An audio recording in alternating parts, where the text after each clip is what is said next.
Mais regarde les Écritures. Dieu appelle Moïse avec un passé de meurtrier, Jérémie alors qu'il se dit trop jeune, Gédéon pendant qu'il se cache de la peur.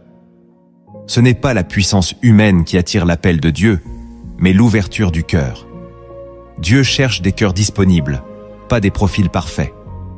Dans 2 Chroniques chapitre 16, verset 9, il est écrit « Car l'Éternel étend ses regards sur toute la terre pour soutenir ceux dont le cœur est tout entier à lui. » Ce que Dieu veut en toi, ce n'est pas ta performance, mais ton abandon. Tu peux avoir 1000 faiblesses, 1000 blessures, 1000 limites. Ce qui compte, c'est si tu lui dis oui, si tu oses lui offrir ton présent, même imparfait. Dieu bâtit avec ce que tu lui livres. Tu veux attendre d'être prêt, mais lui veut que tu viennes tel que tu es. Car c'est lui qui rendra ton cœur prêt. Rappelle-toi, les disciples que Jésus a choisis n'étaient pas des prêtres, ni des érudits. C'étaient des pécheurs, des collecteurs d'impôts, des hommes ordinaires avec des failles visibles. Mais leur force, c'est qu'ils ont tout quitté pour le suivre. Toi aussi, tu n'as pas besoin d'être complet, tu as besoin d'être disponible. Car c'est dans ta faiblesse que sa puissance se manifeste. Si tu sens cet appel, ne l'éteins pas par tes excuses. Offre ton cœur tel qu'il est et regarde ce que Dieu en fera. Son choix sur toi n'est pas une erreur, c'est une grâce.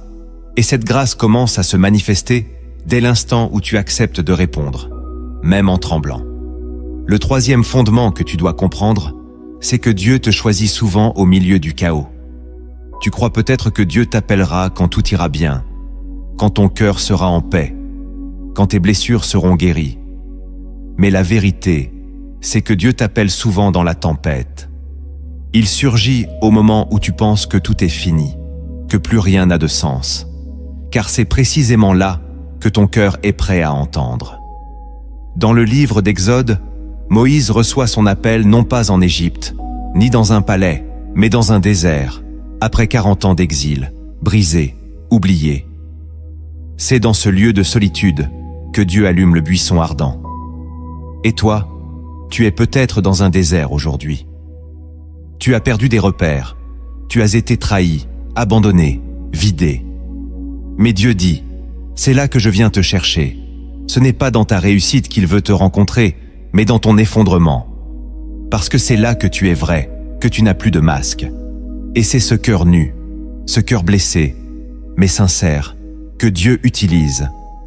Souviens-toi d'Élie, qui voulait mourir sous un arbre. Et c'est là que Dieu est venu le nourrir